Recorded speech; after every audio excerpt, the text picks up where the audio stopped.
Hello, everyone. Welcome to Devotional for Teenagers. Have you ever had a bad feeling about something? No proof, just a feeling, like deep down you knew something was off, but you ignored it because everyone else was doing it, or you didn't want to seem weird, or you didn't think it was that serious.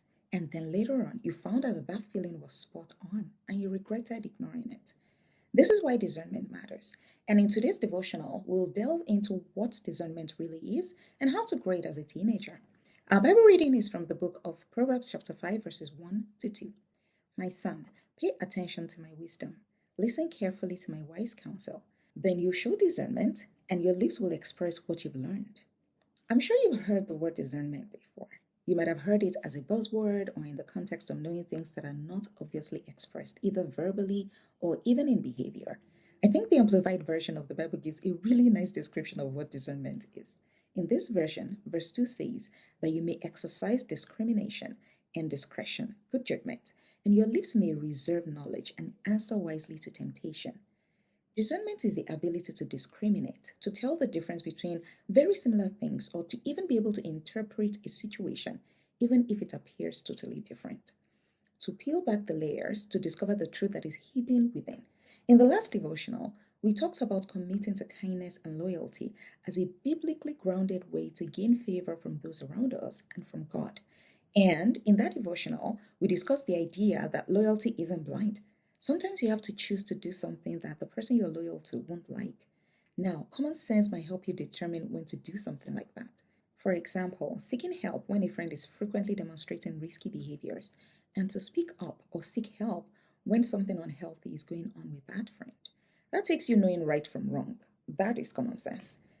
But discernment goes a lot deeper than common sense. In the example I talked about, the right or wrong things are obvious to you, but sometimes the right or wrong things aren't obvious. Also, people can pretend so they can get what they want from you, or they can say what you want to hear so you can relax and trust them. In such situations, common sense won't help you because common sense works best when things are clear or obvious. What you need when things are not clear or obviously stated is discernment. Discernment is not just about making reasonable choices. It's about first figuring out what is true when things are not obvious, and then figuring out what is right or wise. A simple way to understand it is that discernment means to see beyond the surface and then choose wisely. Let's consider a situation. You like someone, but there are red flags. For example, they are inconsistent, meaning they're nice to you one day, but mean to you the next. They apologize when they are mean to you and assure you that they were just having a bad day and it won't happen again. Then they are sometimes disrespectful to you, but then they are very generous with gifts and the likes. If you get upset when they're disrespectful, they tell you that you're just overthinking it, and that's how people act, and you probably should adjust your expectations. Now, without discernment, you'll consider the fact that they're not always mean and that they are generous. So you adjust your expectations and decide to be patient with them. After all, no one is perfect. However, when you're operating with discernment, you are able to peel off the layers. You look deeply beyond the surface and ask some very difficult questions. For example, if my friend was in this situation, what would I tell them? Do I feel respected or just attached? Does the actions of this person represent the love of God? When you answer questions like this truthfully, you'll uncover the real truth about this person and how they truly feel about you. And this helps you make wise decisions like setting boundaries or stepping away, even if it's hard. In this situation, discernment means letting yourself see beyond the obvious and making wise judgments based on your findings. Now, what does discernment look like in everyday life of a teenager? Number one, discernment means you read between the lines. Not everything is always as it seems. Discernment helps you notice intentions, tone, and subtle coercion when someone is trying to pressure you into doing something you don't want to do, but they're being sneaky about it. Number two, discernment helps you filter influences. This means being selective about what you fill your mind with. Some movies might seem harmless, but they actually pour negative things into your mind. I remember earlier this year, I was so excited to finally watch Game of Thrones. But after watching the first episode, my teenager and I talked about it, and we realized that the amount of nudity in there is not healthy for our personal situation. And despite looking forward to watching it, we made a decision to leave it. The fact that something is popular doesn't mean it's good for you as a godly teenager. And I left the best for the last. Discernment helps you listen to your inner warning. God has created all of us with an inner alarm system that warns you when danger is near. Some people call it gut feeling, some call it inner peace. It's the feeling that something is off. Sometimes you might get a feeling of unease when you're in a situation that seems okay, but actually is not okay. You might even get palpitations, and then you'll be wondering, why does something feel off?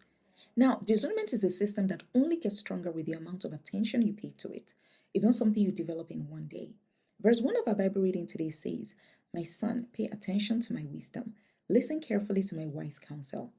The more attention you pay to discernment, to wise counsel, to what your inner voice is telling you, the stronger your discernment grows. Again, discernment isn't something that develops in one day, so be patient with yourself when you get it wrong sometimes, or even often. But the more attention you pay to it, in obedience and in prayers, the stronger your discernment becomes. You do strength training and you eat specific foods to bulk up. Same thing with discernment. I have highlighted 4 ways you can keep growing your discernment. And number 1 is always listen to good counsel. Again, verse 1 of Proverbs chapter 5. This cannot be overemphasized. As a young person, you're just starting your journey. Most of what you know will need to be taught to you. When you become an adult, most of what you know will come from experience. But for now, while you're a teenager, no matter how hard it might feel to take advice or mentorship, tell yourself the Bible commands it, so you'll do it. When you're dealing with a romantic partner who is being shady or a friend who is low-key toxic, the counsel of those around you will make a huge difference. Number 2, spend quality time reflecting. Think about the mistakes, how you felt before making that mistake, and if it's something you should pay attention to in future. Even when things go right, reflect on them as well. Think carefully about the sense of peace you got in that situation and try and familiarize yourself with that feeling so you can easily recognize it in the future. And number 3, slow your decisions way down. Most bad choices happen when things are rushed. Peer pressure, emotions, wanting to fit in. Even a 5 to 10-second pause helps, and you can ask yourself, why do I want to do this? What could happen after? That gap between impulse and action is where discernment starts. And lastly, and most importantly, pay attention to your inner feelings and inner voice. Check in with yourself often. Ask yourself, what's bothering me about this issue? Discernment sharpens when you learn to interpret those signals, not just feel them. The Lord will often speak to you in a calm, gentle voice, not always loud, and you have to quiet down enough to hear. A simple way to remember how to grow your discernment is pause, observe or think or question, then look deeper, and then choose wisely, then reflect and repeat.